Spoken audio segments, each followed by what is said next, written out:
Hello and welcome. It's time for another CCS Alumni Live. CCS Alumni Live is a weekly conversation where I, Brandy Keeler, Assistant Director of Admissions here at College for Creative Studies, meet with an amazing alumni and talk about their journey from high school to career. I'm really excited for today's conversation. We have an illustration alum that's going to chat with us today about their journey from high school to career. So I'll read the introduction first and then add our alum into the live conversation for today. I know some folks are still joining into the live, so welcome everybody who's joining. So today we're going to be chatting with CCS alum Sherrie Savage. She's an illustrator and graphic designer who enjoys sharing her life journey through her drawings. After beginning her natural hair journey in 2013, she was inspired to sketch her hair story to encourage other women and young girls to celebrate their natural tresses. The Naturally ILLustrated Hairstory is... I saw something pop up. I think everything is good. Yeah. Okay, I see. Okay, awesome.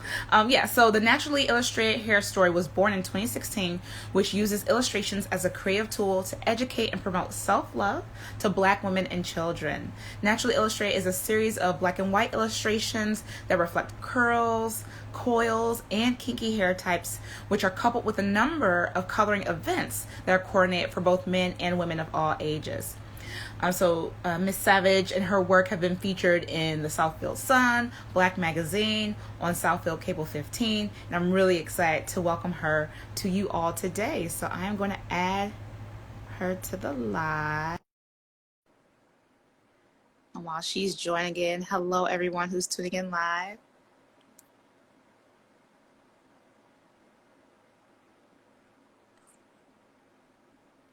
Hello! Hey! You would have a shirt with your last name because you're a Savage. Okay. I have to take advantage of that, Your name is popular now. Everybody wants to be it. It is. Some people have asked me, did I change my last name? And I'm like, no. You say, I'm not going that hard. Yeah, it's not that serious. Well, welcome to CCS Alumni Live Stream. I'm so excited to see you. Yeah, same here. It's been forever. A long, long time.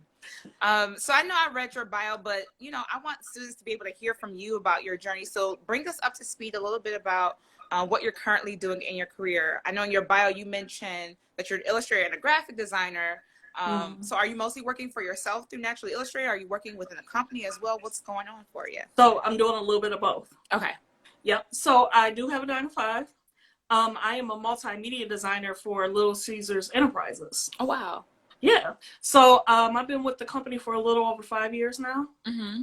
And along with that, I have been grooming Naturally ILLustrated. Mm-hmm. As you mentioned before, Naturally ILLustrated, it technically started in 2015, but it didn't come to surface until 2016. Gotcha.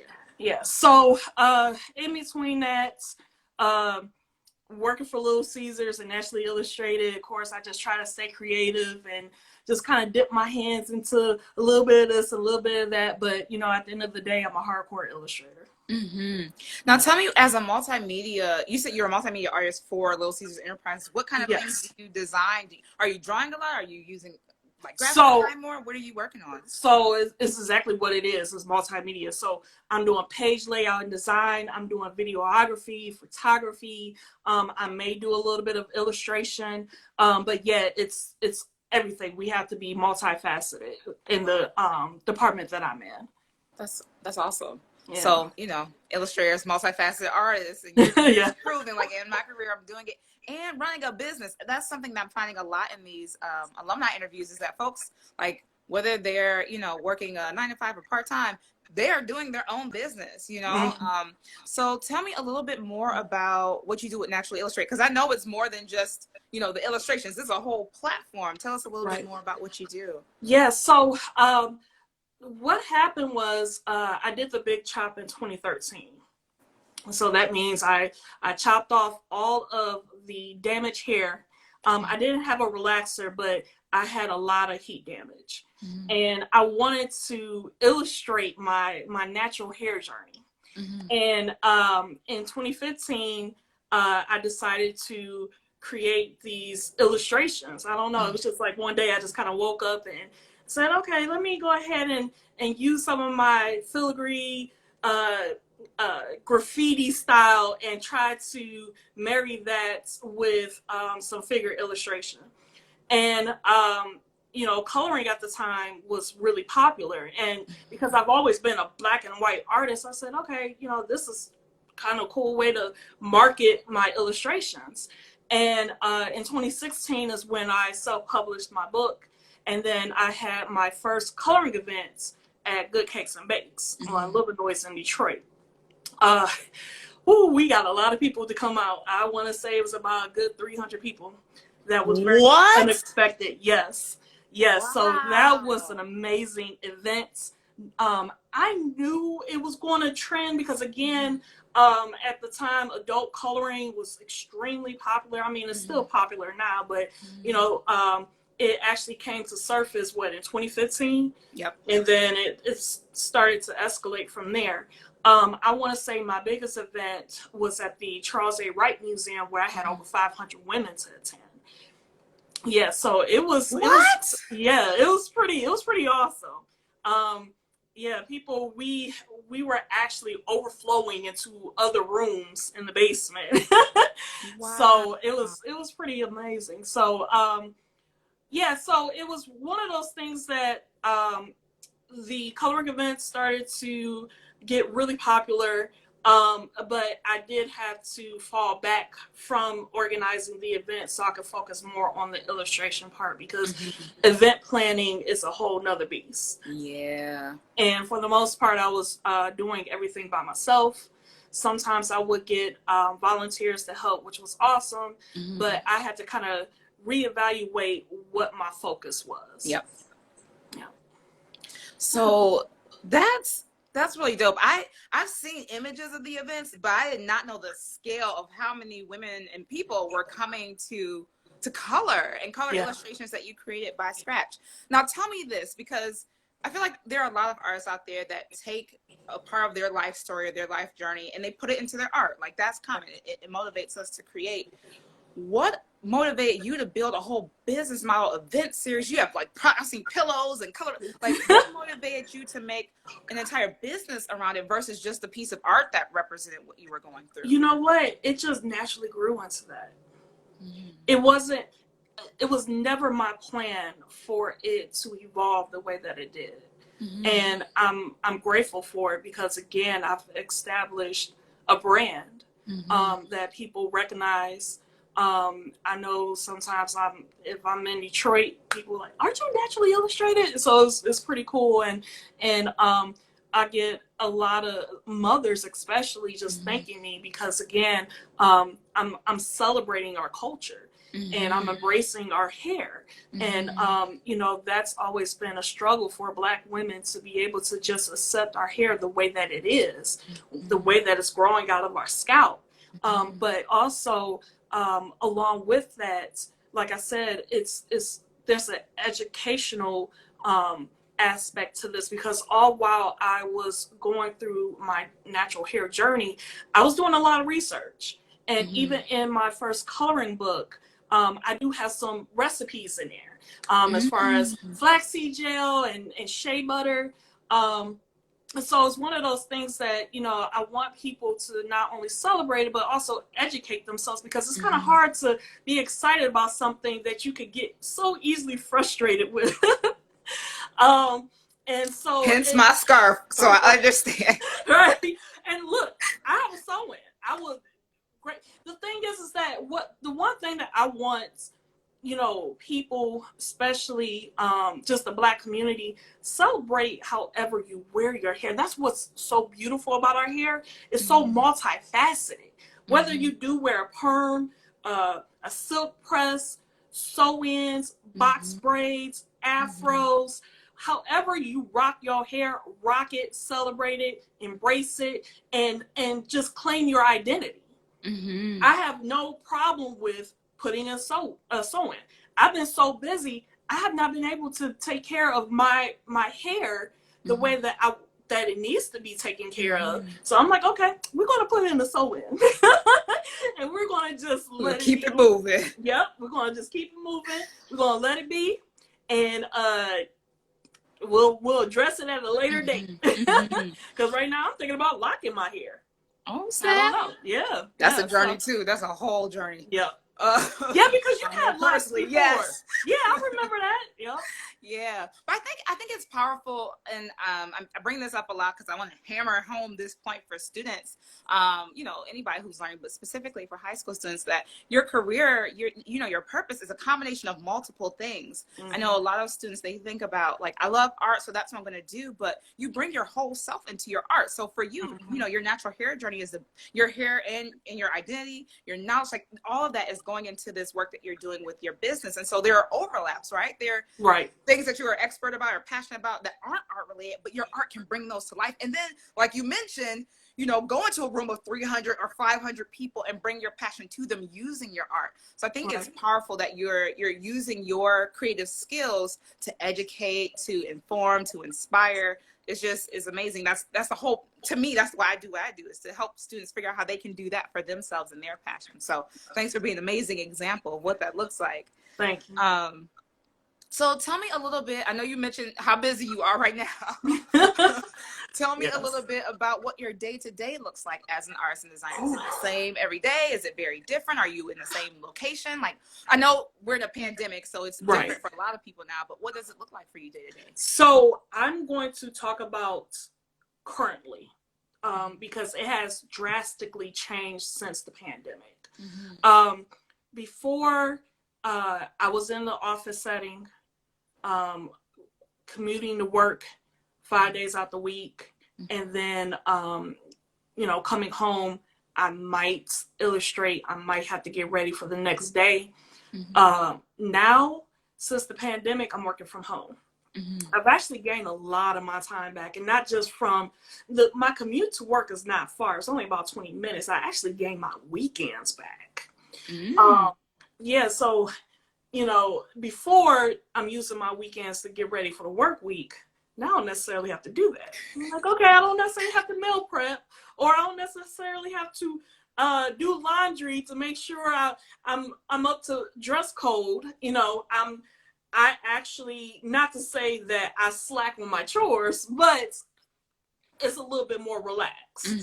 So now it's crazy because since the pandemic happened, I have been loaded with freelance work. It's not to say that I never have done freelance in the past, but it's amazing how the doors just have opened for me as far as freelance. And I am right after Little Caesars, I'm working on freelance. And then in between that, I discovered that I have a new talent, which is cake decorating. I saw that on your page. I was like, what is this, man? I was like, this is an edible piece of art. So I've always been obsessed with, and this is where I said I'm dabbling into a little this, a little bit of that. But yeah, so I've always been obsessed with cake decorating for about a good 5 years, and I'll watch YouTube. I don't just watch it, I study it. So here it is. I'm like, okay, let me just try it out just for giggles and fun. And then it just became one of those things, everyone sees it, like, oh my God, can you bake me a cake? I took in a few cake orders, but I have stopped because, yeah, baking cakes is a whole different beast. And it would definitely take up all of your time. These cakes, these novelty cakes, you know, it takes days to create. So I've been doing a little bit of that, but for the most part, I am looking into taking that cake decorating and incorporate it into Naturally Illustrated. So the cakes that you may have seen, the emoji cakes, are actually one of the Naturally Illustrated emojis. I know. I was like, she got her own app with emoji, like a platform. Yes. So the goal is to illustrate most of my emojis, or not illustrate, I'm sorry, actually bake most of my emojis, and then after that, I really want to start sculpting figures with the cakes. So actually taking some of the naturally illustrated figures and turn those into cakes. That'll be so dope. I'm very excited about it. And that's why I had to stop the cake orders, because it was getting to a point where it was interfering too with my freelance. And also I said to myself, I'm not going to be able to experiment and explore like I want to. So you have to kind of create those boundaries there. Yeah, time management is huge when you're doing things for yourself. And yeah. It's hard because, you know, the thing is like you find another talent and then you want to explore that, but then you kind of have that peer pressure a little bit from people saying, oh, you should be making money. No, you shouldn't. You should do what you're passionate about. And then from there, figure out if this is what you want to do for finances as well. I know there's a lot of things I'm very talented at, and everybody's telling me you should be. No, I should be doing what Sherrie wants to do, and the money will follow. So yeah, I had to really take a step back and reevaluate how I'm moving forward with Naturally Illustrated and what my goals are with Naturally Illustrated. And I'm pretty excited.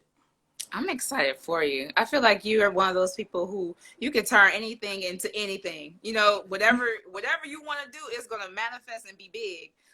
So that's really exciting. All right, Sherrie. So now we're going to hop in my imaginary time machine. Hop in there. Okay. And we're going to take it a little bit back to high school. What type of artist you were in high school and what type of art were you creating? So did you have art classes in high school? Did you know you always wanted to do art? Yes, so I did have art classes. I want to say my junior and senior year, I had advanced art classes. So just like you have your AP classes, I had the AP art classes. The only thing was with high school, I felt like I still wasn't really exposed to various art fields. I'm going to take you back a little bit further. Take me back. We in a machine now. Yeah. So, you know, growing up, I only knew of maybe a few mediums, and that's animation, architecture, and fine art. And, you know, when Toy Story came out, that's when I figured, oh, I want to be a 3D animator. So going into high school, you know, I continued to draw traditionally and just learning the fundamentals. But also saying in my mind, okay, I want to be a 3D animator, not knowing all what's involved with that.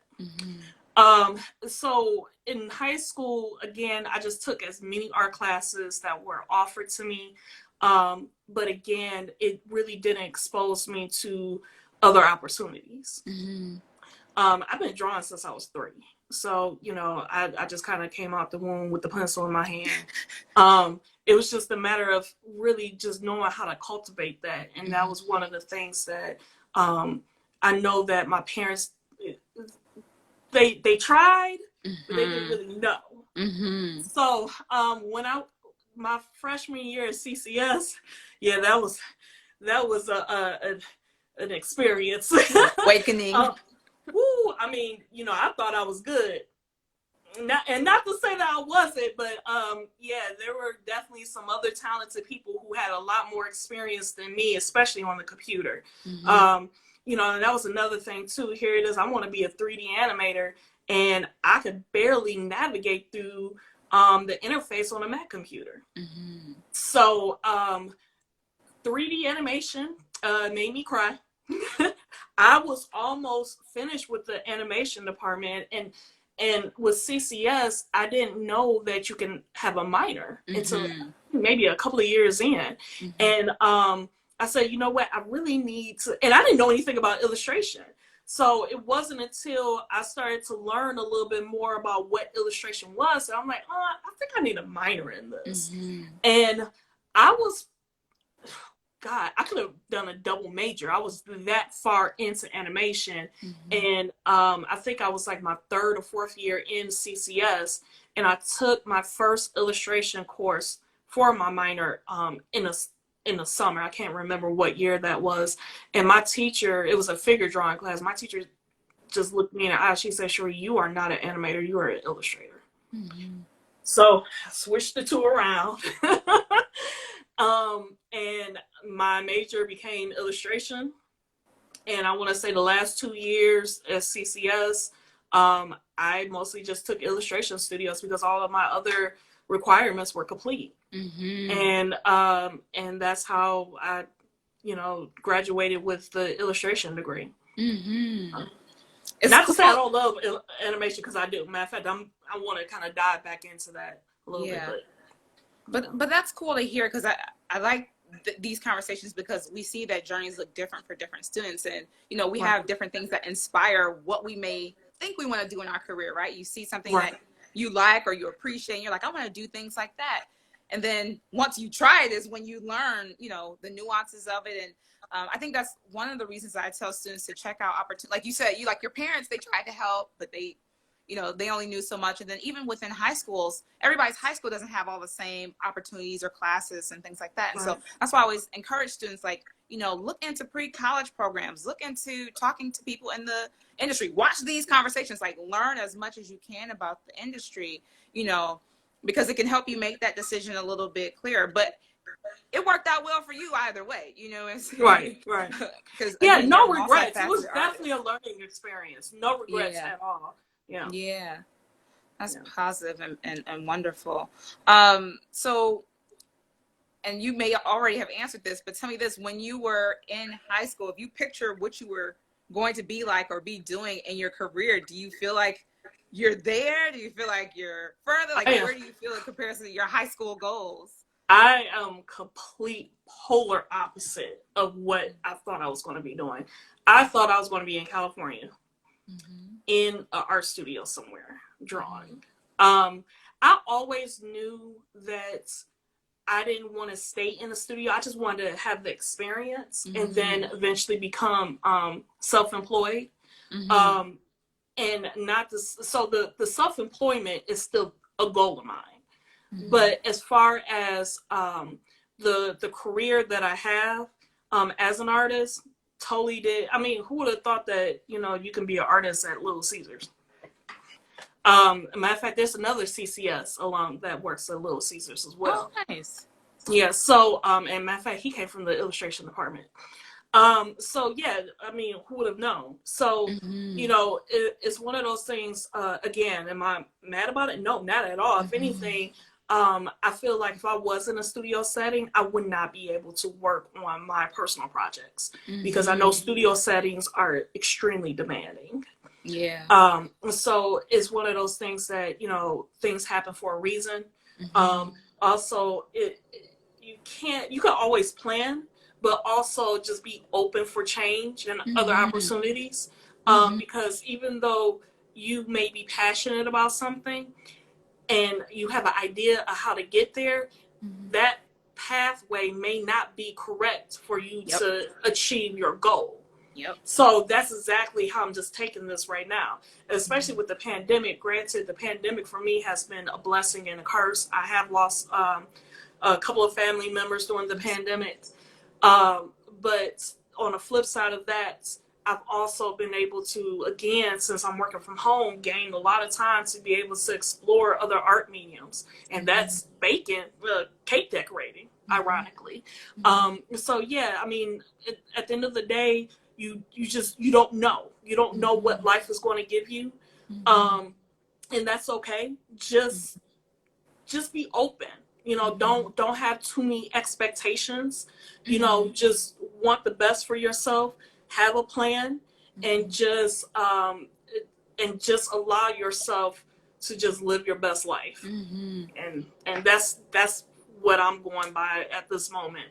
Just taking it as it comes. Yeah, I think that's powerful advice too, because I know in my life, like when I was in high school, I was like, I just want to be creative and help people. I had no idea what that looks like. And that looks a million different ways. You know what I'm saying? Some of us, people are like, I just want to express myself. That looks a million different ways. I think it's helpful to think about, like, what's that underlying thing that you want to do? Like, it's good, like you said, to have that plan, have that aspiration.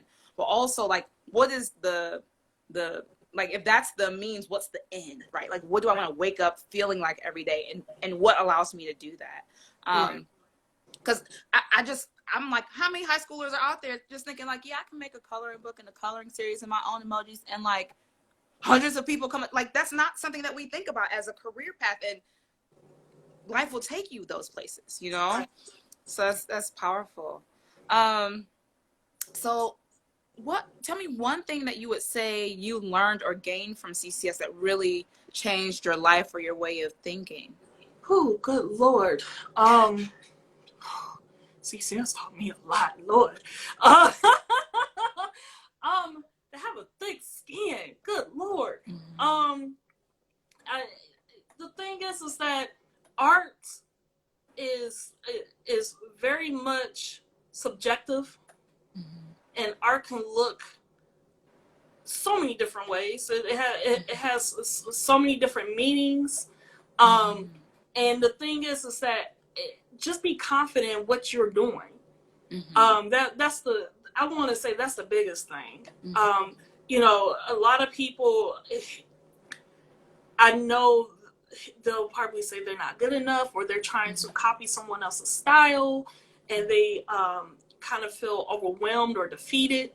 I know I felt, again, because I said this earlier, I thought I wanted CCS just the bomb, and then I had a reality check, and I'm just like, oh no. Serge, I think Serge and I started CCS the same. He's a beast. I'm just Serge, boy. I mean, just saying his name gives me chills. Okay, yeah, Mario Moore, and then you got his mama. You know, it's just one of those things that, you know, you're stepping into this world with other great people, and you don't know what they're going to become, but it's not good to compare because you might have something different to offer. Yep. Just focus on you and your niche, and that's what's more important. Because somebody out there is going to appreciate you. Somebody out there is looking for what you have to offer, and that's the one thing I learned from CCS is just, you know what, do you. So yeah. That's great advice, and it's very true. As many people as there are in this world, there's millions who can appreciate your voice as an artist and designer. So that's very powerful. There's a lane for everyone. Exactly. Yeah, and I know that's something that a lot of students are concerned about when it comes to their creative voice. Like, well, you know, how do I make mine different? I'm like, because it's you. It's coming from you. No one has your life, your experiences, your beliefs, your upsets, your victories. Like, that's what you put into your work that makes it yours, you know? Right. And then obviously you can cultivate that style in school and learn some more techniques, but there's no other you school on the planet. Is just really just it's grooming you. I think also with CCS it taught me a lot of discipline. You know, I think also just learning the fundamentals, not to say that you can't learn that on your own, but it's I think especially when you're attending school, attending college, you know, you're experiencing culture, diversity, like I said, the discipline of it all. So there's definitely a benefit to attending college, higher education. And like I said, because like Serge, I'm like, why are you here? But he still got better. That's the crazy thing. Yeah, but he got better. That's the thing. They always get better. Yeah, and that was the thing. Like, you know, at the end of the day, the school has something to offer. And it's just one of those things that, okay, you have to ask yourself, okay, what am I looking to gain from this? And that's another aspect that you have to kind of take in consideration as well. But yeah, no, I think, you know, when it comes down to it, you know, be your own cheerleader and be confident in what you do. That's powerful. All right, so I'm going to take a break from my questions because I will ask questions all day because I'm catching up at the same time that I'm interviewing people, you know? So I'm like, what's going on? I want to know everything. But I want to make sure that folks who are tuning in, I know people drop in and out, but for the folks who are tuning in, I want to make sure they have a chance to ask their questions and get them answered live. So I want to see if anybody who's tuning in now has questions for you, either in the question box or in the chat box. If you want to type a question, add that in there, and I'll make sure it gets answered live. So while people are typing, I'm going to ask one of the really important questions that I ask on this series. And it's, if you were to have your own magical time machine, go back and visit your high school self right before you're about to, take that next step, what advice would you give yourself about pursuing your creative path? When I was in high school, I was very much focused on academia and art. Mm-hmm. Not to say that both are not important, but I think I was not as focused on the art part as I should have been. Mm-hmm. Because I was just always taught, like, okay, make sure you get your A's and E's and do well in your classes. And again, I think my art suffered for it. Mm-hmm. I was not the student to draw every day. I was the student to do homework every night, my reports and things like that. I would definitely be drawing a lot more. Mm-hmm. I'm not saying that I would allow my grades to suffer, but my art was just as important. Mm-hmm. And that's what I would tell my high school self. Sherrie, draw more. That's good advice, because not only does it help you for what's to come as far as like the amount that you should be drawing and like getting into your practice as an artist and designer, but I don't know if it was like this when we were in school, but I know now people's scholarships, we automatically consider all of our applicants for scholarships, and it's like grades and art are equal, you know what I'm saying? Mm-hmm. So if you're a 4.0 student but you haven't focused on your work, you're gonna get the same scholarship as a student who has an excellent portfolio and like a low GPA, or an admissible but like low GPA, right? Because those things are equally important. Being a great student is just as important as being a passionate artist at this point, if you're interested in art school. Right. So that's great advice. That's great advice. All right. I don't see any questions that have come in. Do you have any last words of wisdom, advice, or anything else you'd like to share with the students? Because this will be recorded and shared in multiple places. So I want to make sure people get all the wisdom they can from you. Just be true to yourself. Mm-hmm. I want to say that kind of sums up everything. Be true to yourself. Know yourself. Love yourself. And stay focused on what you want for yourself. Mm-hmm. And don't let anyone allow you to think differently than what you want. Mm-hmm. Not even your parents. Because they're not living your life once you leave home. Nope, they're really not. They're not going to work with you. Your parents raised you well.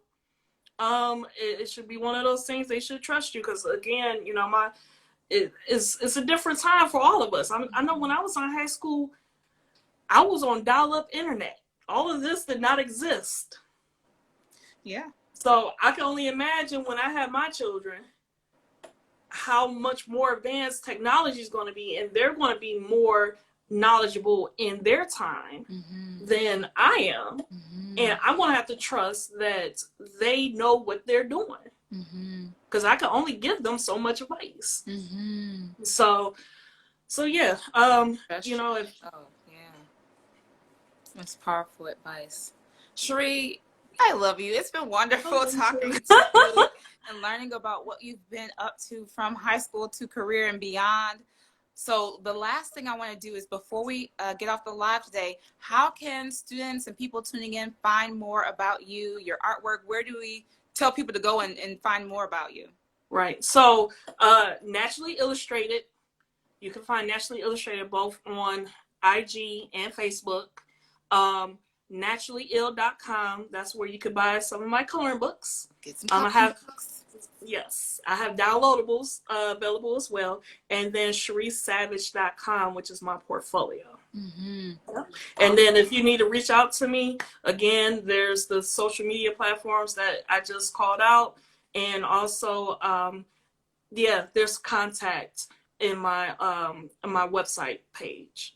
So if students have questions about being a dope artist, sharing their personal journey through artwork, you know, juggling that 9 to 5 and a hustle, you know, and a successful business, be sure to follow Sherrie and what she's doing, because it's amazing. It's making a difference in the world that only she can make. She can probably give you some tips on how to do the same for yourself. Sherrie, thank you so much for being a part of CCS Alumni Live. I appreciate you, and I appreciate everyone who tuned in today. All right. Thank Thanks you so for having much. me. Yeah, Bye. you take care. Everyone be safe. Bye. Bye.